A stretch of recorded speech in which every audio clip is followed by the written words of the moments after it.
My school wouldn't let me graduate because I'd missed school to fight leukemia. I turned it into the best thing to ever happen to me. But I got even worse news on my real graduation day. I was standing in line at graduation when the principal pulled me aside and said I wouldn't be getting my diploma. "You missed 87 days for chemotherapy. I'm sorry, but policy is policy," he said, while my parents sat in the bleachers thinking they were watching their cancer survivor son graduate. I had a 4.0 GPA and spent every chemo session doing homework, but he said none of that mattered because I hadn't logged enough hours in the building. I'd have to repeat senior year just to make up attendance days I'd missed getting poison pumped into my veins. I spent the summer watching my friends leave for college while I prepared to sit in the same classrooms with kids a year younger than me. My oncologist wrote a letter to the school board explaining that missing school for cancer treatment shouldn't count as truancy, but they voted 7-0 to uphold the decision. The superintendent said making exceptions would set a dangerous precedent, even for dying children. My mom cried every morning dropping me off at the building where everyone knew I was the kid who beat cancer, but couldn't beat the attendance policy. Teachers looked at me with pity while I sat through lessons I'd already mastered. The worst part was seeing my empty chair at college orientation photos my friends posted. Then Elizabeth transferred in from another state and sat next to me in creative writing without knowing anything about my situation. She just saw me writing in my notebook during lunch instead of eating and asked if she could read it. I'd been documenting everything from the diagnosis to the chemo to the school treating me like a criminal for surviving. "This is insane," she said, reading about how they made me repeat senior year for staying alive. "You need to turn this into a book because people need to know this happens." She started eating lunch with me every day and helped me organize my notes into chapters about radiation burns and attendance sheets. We spent afternoons in the library with her typing while I talked about throwing up between classes and still maintaining perfect grades that meant nothing. She never treated me like a victim, and that's why I started falling for her while she turned my pain into paragraphs. Elizabeth's dad worked in publishing, and she sent him my manuscript without telling me. 3 weeks later, he called, saying he wanted to publish it and thought it could help change policies nationwide. The book came out in February, and suddenly reporters were calling the school, asking why they punished a cancer patient for getting treatment. The principal held an emergency assembly telling students not to talk to media about internal school matters, but someone leaked the video of him announcing my failure to graduate. My story went viral, and other kids started sharing how the school failed them during medical crises. Parents flooded board meetings with printed chapters from my book, demanding explanations. The superintendent went on local news claiming I was exaggerating and that the school had always been supportive, while my chemo port scar was literally visible on my neck. By April, the book hit the New York Times bestseller list, and I was getting invited to speak at education conferences about antiquated attendance policies that kill kids. Colleges that had rejected me because I was still technically in high school started calling with full scholarship offers and apologies. The school board held emergency meetings trying to do damage control, while parents demanded answers about their inflexible policies that valued seats filled over lives saved. I did an interview on national television where I thanked Elizabeth for believing my story mattered and showed the rejection letters from the school board dismissing my cancer as an excuse. The host cried on air reading the chapter about missing prom for chemo, while the school marked me absent and failed me in physical education. Graduation day came again, and this time I had a real diploma waiting, but also a book tour starting the next day at cancer centers across the country. The principal had to hand me my diploma in front of 800 people who'd all read about what he did to a dying child. His hands shook as he was forced to smile for the photo, while knowing everyone saw him as the villain in a best-selling book about educational cruelty. Elizabeth was valedictorian and used her entire speech to talk about how institutions fail vulnerable students and mentioned me by name 5 times. The crowd gave me a standing ovation when I walked across the stage, while the school board members sat frozen in their seats. After the ceremony, I was taking pictures with Elizabeth and my parents when the headache hit me so hard I dropped to my knees. The same headache I'd been hiding for weeks because I couldn't miss any more school. Elizabeth caught me as I fell, and I saw the terror in her eyes because she'd read every word about my symptoms in the book. "It's back, isn't it?" she whispered as my vision started going black and I tasted metal in my mouth. My mom was screaming for someone to call an ambulance while my dad held my head. The principal walked by and actually smiled when he saw me on the ground bleeding from my nose. "Guess you won't make that book tour after all," he said loud enough for everyone to hear. Someone in the crowd shouted that they were recording everything while the sirens got closer, and my blood kept dripping onto the blue graduation gown that took me 2 years to earn. Elizabeth pressed her hand against my forehead and told me to keep my eyes open, while my mom pushed through the crowd of parents and students who were all staring at me on the ground. The EMTs arrived in 4 minutes and immediately started checking my pulse and blood pressure while asking Elizabeth what happened, since she was the calmest person near me. She told them about my cancer history and the headaches I'd been hiding for 3 weeks, because I couldn't miss any more school days, and I saw the older EMT's face change when she mentioned the word leukemia. They got me onto the stretcher while my dad grabbed my diploma from where it had fallen, and my mom kept saying everything would be fine, even though her voice was shaking. The principal stood 20 feet away, watching with his arms crossed, like he was waiting for us to clear out, so graduation could continue. Elizabeth climbed into the ambulance with me, and when the EMT said only family could ride along, she just said she was family and sat down next to me. The younger EMT started an IV, while the older one asked about my medications and treatment dates, and Elizabeth rattled off every single drug name and dosage from memory because she'd been helping me organize my medical records for the book. She mentioned the ceterabine and the daunorubicin and the dates of my last scans and how I'd been getting headaches that made me throw up, but kept going to the school anyway. My parents followed in their car while the ambulance rushed through red lights with the siren blaring, and Elizabeth holding my hand so tight I could feel her pulse racing. The ER was ready for us when we arrived, and they moved me straight to a trauma bay, where a doctor who looked younger than my dad started ordering tests. He wanted a CT scan first, and then an MRI, and blood work to check my counts, and the whole time Elizabeth stood next to my bed taking notes on her phone. While we waited for the scan results, she finally let herself get mad at me, telling me I was an idiot for hiding symptoms when I knew what they could mean. She was crying and squeezing my hand hard enough to hurt, while saying she couldn't believe I'd risk my life just to avoid missing school after everything they'd already put me through. The CT scan came back, showing something concerning, so they rushed me to MRI while my parents sat in the waiting room getting updates from Elizabeth by text. The MRI took 45 minutes, and I could hear the machine banging and clicking while I tried not to think about what it might find in my brain. Dr. Jonas Reed came to see me 2 hours later with the results, and he didn't waste time with small talk, just pulled up the images on his tablet and showed us the spots. There were 3 lesions in my brain that looked like what we'd all been afraid of, and he explained this meant the cancer had crossed into my central nervous system. He was younger than my last oncologist and talked faster, explaining that CNS involvement was serious, but they had new protocols that were showing good results. Jonas started me on high-dose steroids right away to reduce the swelling in my brain while we waited for more detailed pathology results. My parents asked him 20 questions about survival rates and treatment options, while Elizabeth typed everything into her phone so we wouldn't forget anything important. The steroids made me feel wired and sick at the same time, and I kept thinking about the principal's comment about missing the book tour, while nurses came in every hour to check my vitals. That night, my phone started buzzing nonstop with notifications, and Elizabeth showed me that someone had posted the video of the principal's comment online. Parents from the coalition who'd been fighting for policy changes were furious and sharing it everywhere, and someone had already started a petition calling for him to be fired. The video had 8,000 views by midnight, and people were tagging news stations and education reporters in the comments. I was too tired and scared to care about revenge right now, just wanted to know if the treatment would work this time. The next morning, Jonas's wife, Melissa, came to my room carrying a folder and introduced herself as someone who ran a foundation for young cancer patients. She'd heard about my story from her husband and read my book overnight, and she wanted to help coordinate my medical care and the advocacy work, so I wouldn't have to choose between them. She had this calm way of talking that made everything seem manageable, even though I had cancer in my brain and the whole internet was watching my principal get destroyed. Elizabeth's dad called that afternoon to talk about the book tour, and he'd already figured out how to switch everything to virtual events I could do from the hospital or home. He'd contacted all the venues and they were fine with me appearing by video, and he promised this wouldn't hurt book sales or the message we were trying to spread. 3 days into treatment, after I'd had time to process everything, the reporter who'd been covering my story since February called asking for a statement about the principal's comment. Elizabeth helped me write something short that said I was focused on my health and hoped the district would focus on fixing policies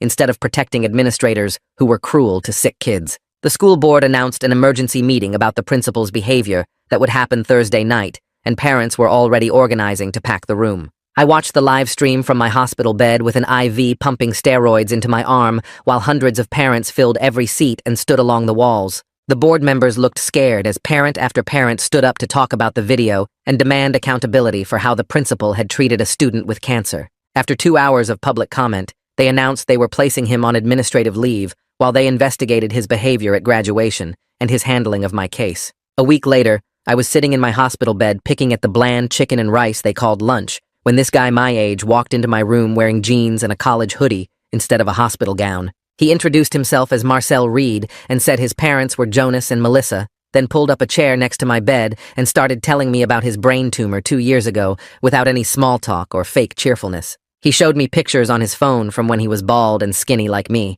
then swiped to show him at freshman orientation last month, looking completely normal and healthy. He told me the steroids would make me gain weight fast, and my face would get puffy, but that went away after treatment, and the headaches would get worse before they got better, but they did get better. He stayed for 2 hours just answering every question I had about what was coming, never lying or sugarcoating, but also showing me proof that survival was possible. The next day, a woman from the state education department called my hospital room phone, saying they'd received multiple complaints about my case and wanted to open a formal investigation into the district's handling of students with medical conditions. Melissa came by that afternoon with a thick folder and sat with me for 3 hours going through every document I'd need to file a proper complaint, explaining how this could force changes not just in our district, but create precedent for the whole state. She helped me write down every single time the school had denied accommodations or marked me absent for treatment, every meeting where they'd dismissed my illness, every policy they'd used to punish me for being sick. We scanned copies of all my medical records and treatment schedules, my perfect grades that meant nothing to them, the rejection letters from the board, everything that proved they'd chosen rules over compassion. 3 days later, Elizabeth set up her laptop on my hospital tray table and helped me do my first virtual book tour appearance from my bed with my IV pole visible in the background. 300 people logged on to watch me read the chapter about throwing up between classes while maintaining straight A's, and the comments section filled with stories from other sick kids who'd been failed by their schools. My parents sat just outside the camera frame watching me turn our nightmare into something that might help others, my mom crying quietly while my dad held her hand. Elizabeth managed all the technical stuff, muting my microphone when I had to cough or needed water, adjusting the camera when nurses came in to check my vitals. 2 weeks after graduation, the treatment side effects hit me like a truck, and I spent entire days throwing up bile while my skin felt like it was burning from the inside. Elizabeth brought her laptop and college prep books to my room every day, sitting in the corner chair doing her work while I slept 18 hours at a time, never asking me to talk or pretend I was okay. She'd look up when I stirred to see if I needed water or the nurse, then go back to her work, just being there without demanding anything from me. The principal released a statement through his lawyer saying his comment at graduation was taken out of context, and he'd always been supportive of students facing medical challenges, claiming the video didn't show the full interaction. Within hours, the parent coalition released 12 pages of emails showing every time he'd denied accommodations, every cruel comment he'd made about sick kids missing school, every policy he'd enforced without mercy. They had receipts going back 3 years, showing a clear pattern of punishing students for being sick, and the evidence was so overwhelming that even his lawyer stopped responding to media requests. Jonas came to my room with new scans showing the lesions were responding to treatment, but slower than he'd hoped, and he adjusted my protocol to include a more aggressive combination that would make me sicker, but might work faster. He sat on my bed and told me straight up this was going to be a longer fight than my first round of cancer. That brain involvement was always more complicated, but he'd seen kids worse than me make it through. I appreciated him not pretending everything was fine when we both knew it wasn't. Elizabeth found me at 3 a.m, hunched over my phone reading every email from the school board meeting, every comment on articles about the principal, every update about district policies. She grabbed my phone and said she'd change all my passwords if I didn't stop obsessing over school politics when I should be focusing on not dying. We yelled at each other for 20 minutes, me saying I couldn't let them win and her saying I couldn't fight them if I was dead, both of us surprised by how fierce she got about protecting me from myself. The hospital social worker came by with forms to defer my college enrollment while keeping my scholarship active, making calls to the admissions office to explain my situation. The university immediately agreed to hold my spot and scholarship for whenever I was healthy enough to start, even offering additional support through their disability services when I did enroll. One less thing to stress about while poison dripped into my veins. A month into treatment, my hands started going numb and tingly, then progressed to burning pain that made it impossible to hold a pen or type on my phone. Elizabeth suggested I dictate new chapters about this experience, and she'd type them, so we started working on a sequel about fighting cancer and the school system at the same time. I'd talk for a few minutes until I got too tired, she'd type it up and read it back, and slowly we built chapters about discrimination and chemo, about policies that killed kids and treatments that saved them. Then, the superintendent announced his retirement at a hastily called press conference, claiming it had been planned for months, though everyone knew the book controversy and federal investigation had forced him out. His replacement was a woman whose own daughter had a chronic illness and had fought similar battles with her previous district, which felt like proof that our suffering might actually lead to real change. The parent coalition celebrated quietly, knowing one victory didn't mean the war was over, but grateful that someone who understood medical struggles would be making decisions. Marcel showed up at my hospital room 2 days later with his laptop and a smile that didn't look forced. Jonas had told him about me, and he wanted to help connect me with other young cancer patients who were fighting similar battles.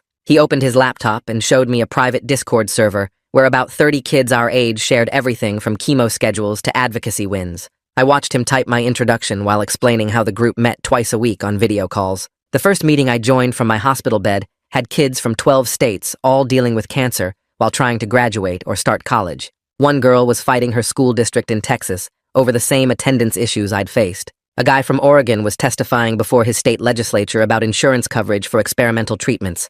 They all knew my book and started sharing their own stories about schools and hospitals failing them. Marcel moderated the meetings with this calm energy that made everyone feel heard. We spent an hour that first night just talking about the weird stuff nobody else understood, like how chemo makes everything taste like pennies, or how people stare at your port scar. The group became my lifeline over the next weeks as treatment got harder. 6 weeks after graduation, I was back in the MRI machine, trying not to think about what they might find. Jonas pulled up the scans on his computer screen and pointed to the spots that hadn't changed size. He said the lesions stopping their growth was actually good news for central nervous system involvement. Most people expected immediate shrinking, but stability meant the treatment was working. Elizabeth squeezed my hand while Jonas explained we'd continue the current protocol for another month before reassessing. My parents asked about trying different medications, but Jonas said changing course now could undo the progress. The school board meeting happened that same week, and I watched from my hospital bed on Elizabeth's laptop. Parents packed the room holding copies of my book and signs demanding policy changes.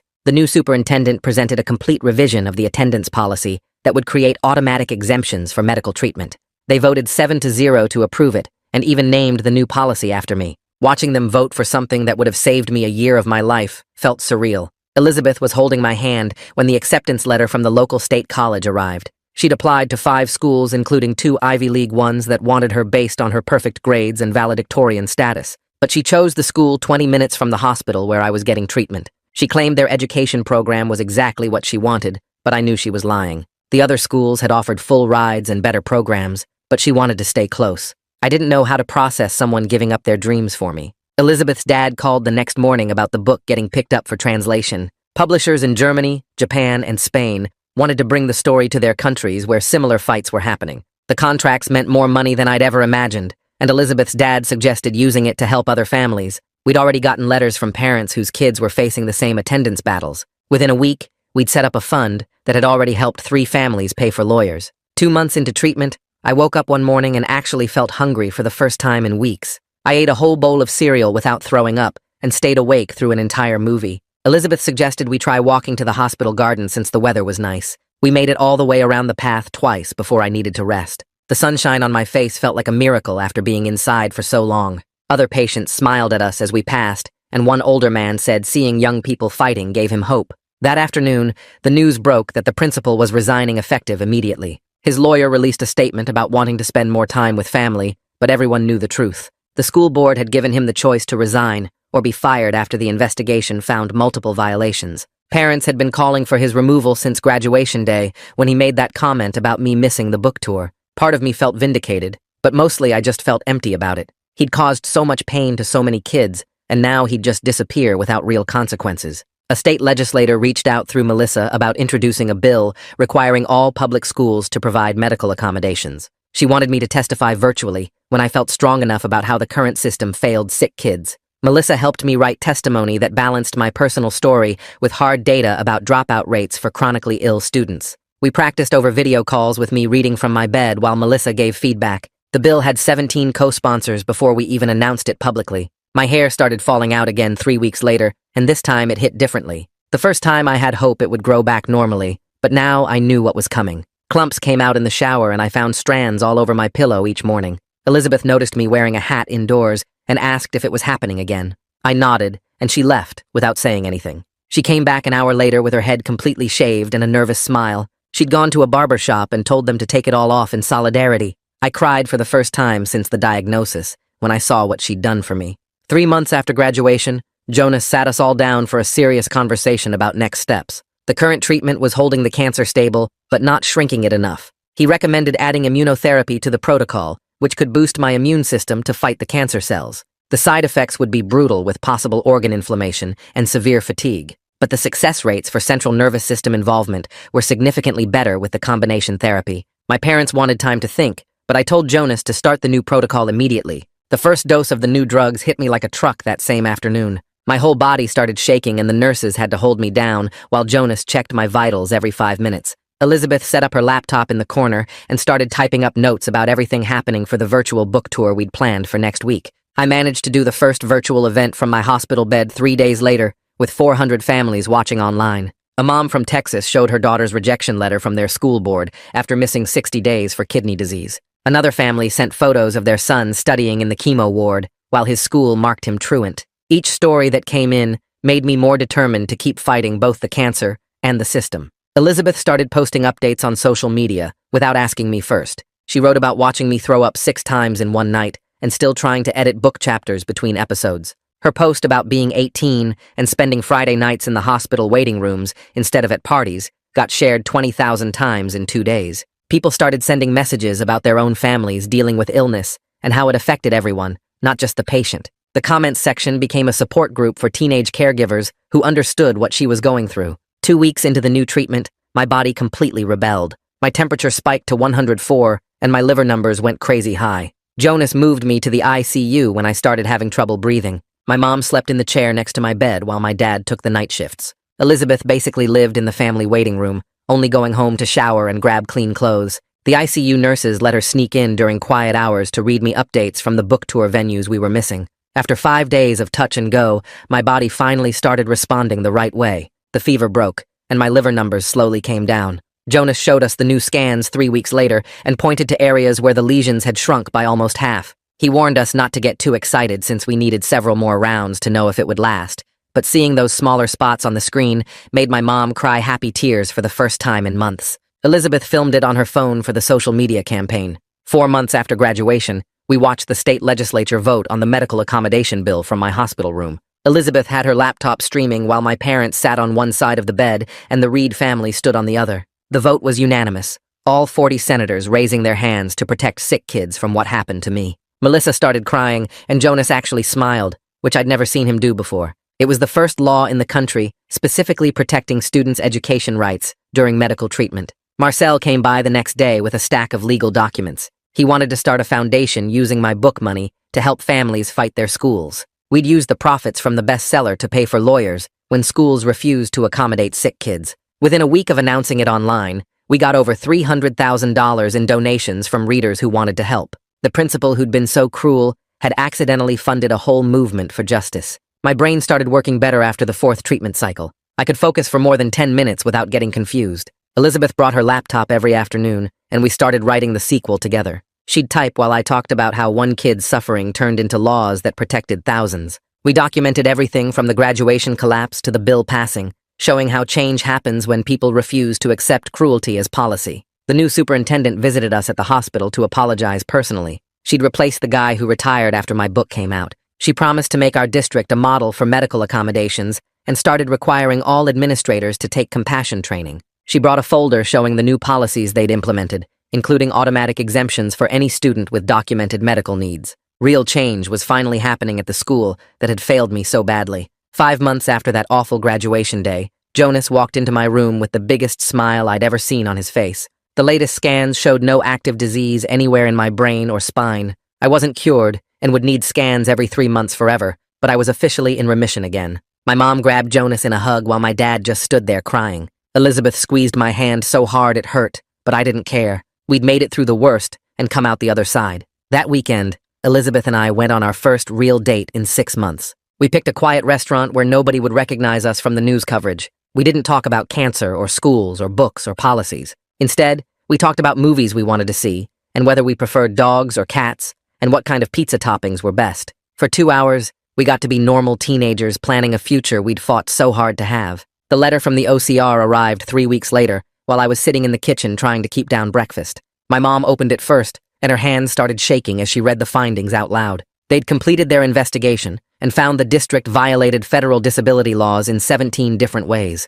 The document was 43 pages of violations with my case as the main example, but also listing dozens of other kids they'd failed. They mandated comprehensive reforms, including new training for all administrators and regular audits for the next 5 years. The best part was that other families could use this finding as precedent in their own fights. My dad immediately forwarded it to every parent in our coalition, and within hours, it was all over social media. 2 months later, I did my first in-person appearance at a local bookstore since getting sick again. I was still weak and needed Elizabeth to drive me there, but I was determined to show up. The crowd packed the small store with families we'd helped standing in the back and board members who'd voted for the new policies sitting in front. Even 3 of the school board members who originally voted against me showed up and sat quietly in the corner. I read from the new chapters about fighting cancer while fighting the system and had to stop twice when people started crying. A mom whose daughter had lupus thanked me for giving them the courage to fight their district. 6 months after that terrible graduation day, I was finally stable enough to start planning for college. The university called to confirm my scholarship was still available and offered additional support through their Disability Services office. They assigned me a coordinator who would help manage any medical accommodations I needed. Elizabeth had gotten into a school just 20 minutes away, which meant we could see each other on weekends. We spent an afternoon looking at dorm rooms online and picking out sheets that wouldn't remind me of hospital beds. The news about the principal came while I was at a follow-up appointment with Jonas. My phone started blowing up with texts from parents in our coalition. He'd been charged with violation of civil rights based on the pattern of discrimination the investigation uncovered. It wasn't just me, but 12 other students with medical conditions he'd denied accommodations over the years. His former supporters on the school board suddenly claimed they'd always had concerns about his methods. The local paper ran a front-page story with quotes from families he'd hurt. Melissa called that afternoon with an idea about using the book money to help other families. We set up a scholarship fund specifically for students who missed significant school for medical treatment. The application was simple and focused on financial need rather than grades, since we knew how hard it was to maintain perfect scores while fighting for your life. Within a month, we had enough donations to fund 5 students. The first recipient was a sophomore with Crohn's disease who'd been facing the same attendance problems until our policy changes went through. Her mom cried when we called with the news. My final treatment cycle happened on a Tuesday morning in November. Jonas came in personally to disconnect the IV for the last time. He explained I'd need scans every 3 months for 2 years, then every 6 months after that, but the immediate danger had passed. My parents brought a cake to the infusion center, and the nurses all signed a card. The relief felt almost as overwhelming as when I first got diagnosed. Elizabeth picked me up, and we drove straight to her house where she'd set up a workspace for us to finish the sequel. We spent the next week writing the final chapters about how one kid's suffering turned into laws protecting thousands. We dedicated it to Marcel and all the young advocates fighting from the hospital beds for basic dignity. Her dad's publisher fast-tracked it for spring release, knowing the momentum from the first book would help sales. The district announced their new buddy system right before winter break. Students with chronic illnesses would get paired with academic support partners who'd help them keep up with work during absences. They based it on what Elizabeth had done for me naturally, but now formalized it into an actual program. The superintendent asked Elizabeth to help train the first group of mentors. She spent 2 days teaching them how to support without pitying and how to advocate without overstepping. I watched from the back of the room as she explained that sick kids needed friends, not saviors. The emails from other states started coming in January. 3 legislatures were considering bills based on ours and wanted advice on the language. Melissa and I spent a weekend creating a toolkit for families to use when fighting their districts. We included template letters and links to legal resources and contact information for disability rights organizations. We made it free to download, and within a week, it had been accessed over 10,000 times. As I packed for college that August, I realized I wasn't the same person who just wanted to graduate and disappear. The cancer and the cruelty had forced me to become an advocate whether I wanted it or not. My room was full of thank you letters from families we'd helped and newspaper clippings about policy changes. Elizabeth helped me pack everything into boxes while joking that we'd need a whole dorm room just for the advocacy materials. I couldn't imagine any other path now, even though I'd never chosen this one. The first award came in September while I was still getting used to dorm life. Elizabeth texted me a photo of the letter saying we'd won the Young Adult Social Justice Book Award with a $10,000 prize. I immediately called Marcel and told him we could use the money to start hiring real lawyers for families instead of just giving advice. We spent that whole weekend setting up the foundation's bank account and filing the paperwork to make it official. More awards followed through the fall, with each one bringing more attention and more families reaching out for help. Elizabeth and I started apartment hunting in October since living in separate dorms 20 minutes apart wasn't working. We looked at 12 places before finding a 2-bedroom near both our schools with enough space for my medical supplies and her growing collection of advocacy books. The landlord recognized me from a news interview and knocked $200 off the monthly rent, saying his nephew had cancer and understood what we were fighting for. My parents drove up to help us move in November, and my mom couldn't stop crying when she saw the medical organizer Elizabeth had already set up in the bathroom. The principal's trial dragged on through winter with delays and motions and legal stuff I didn't understand. Marcel kept me updated since his mom was tracking it closely for the foundation's work. The verdict finally came in February, with the judge stripping his teaching license permanently and ordering him to pay $75,000 in damages. I signed the check over to the foundation that same day, and Marcel hired our first full-time lawyer who specialized in education law. My appointment with Jonas in March started like all the others with blood work and waiting. He came in holding the scan results with the biggest smile I'd ever seen on his face. The images showed completely clear results, with no signs of disease anywhere. He reminded me I'd need monitoring forever, but said my response to treatment was better than he'd hoped. Elizabeth was waiting in the parking lot and started crying when I gave her thumbs up through the window. The sequel came out right before spring break and sold 30,000 copies the first week. Pre-orders alone funded lawsuits in 12 states, where families were fighting their schools. Elizabeth and I spent spring break doing appearances at bookstores and cancer centers and schools. We talked to packed rooms about how one cruel policy turned into a movement that changed laws nationwide. The foundation hit its 100th family in April when we helped a girl with lupus in Texas get proper accommodations. Marcel called to tell me we'd outgrown what 2 college kids could handle and needed real staff. We hired 3 more people by May, including a social media manager who helped families share their stories. The new superintendent called me the week before graduation, asking if I'd speak at the ceremony. She explained how the district had completely changed its policies and wanted me to show current students what fighting back could accomplish. I said yes immediately, even though my hands shook thinking about standing at that same podium. Elizabeth helped me write the speech over 3 nights, making sure every word showed strength, not bitterness. The morning of graduation, I put on my suit and drove to the school I'd been forced to repeat. The parking lot was full, and I recognized reporters from the previous year's disaster.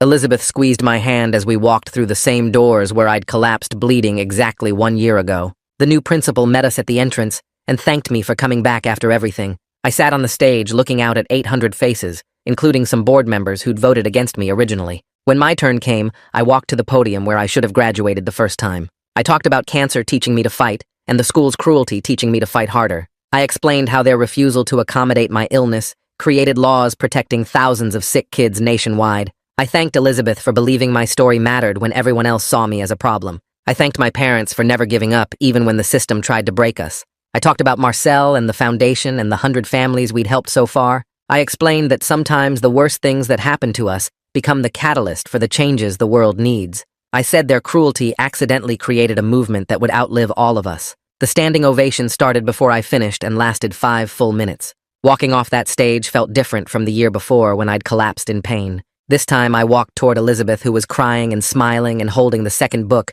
with both our names on the cover. This time I walked toward my parents, who looked proud instead of terrified. This time I walked toward a future we'd fought for and won. That's it for now. I'm glad you joined me. It really means a lot. Subscribe and we'll keep making more happy memories together.